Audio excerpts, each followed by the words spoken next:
Dans Le vieil homme et la mer d'Ernest Hemingway, le vieux pêcheur part seul en mer.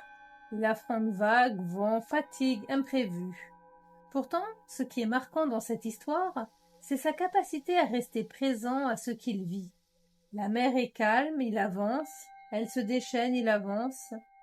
Le poisson résiste, il continue, et même à la fin, quand il rentre au port avec la carcasse, il s'est adapté.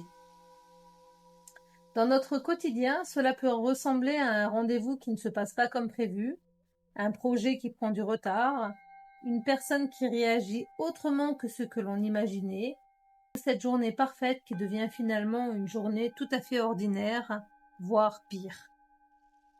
Et c'est là que la question du jour vient se poser. Dans quel domaine de ta vie peux-tu retrouver davantage de simplicité et d'authenticité? Et c'est la Maison Dieu qui vient répondre aujourd'hui. La tour, ici. Aujourd'hui, je ne vois pas une catastrophe.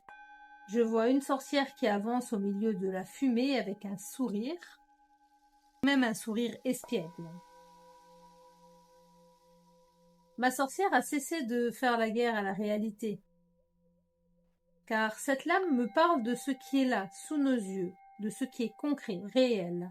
On y voit la fumée, l'effondrement, mais la vie également. La Maison Dieu me montre qu'une forme de simplicité devient possible lorsque l'on accueille ce qui est présent. Et à partir de ce moment, l'énergie qui servait à lutter redevient disponible pour vivre. Cette lame me dit qu'il existe parfois davantage de paix dans l'acceptation que dans le contrôle. Et si aujourd'hui tu regardais simplement ce qui est déjà là, sans chercher à le transformer immédiatement? Je te laisse méditer là-dessus. Si mes mots ont résonné pour toi, que tu y as peut-être trouvé un sens, dans ces cas-là, un like, un commentaire, un abonnement, et on rééquilibre la balance énergétique entre nous.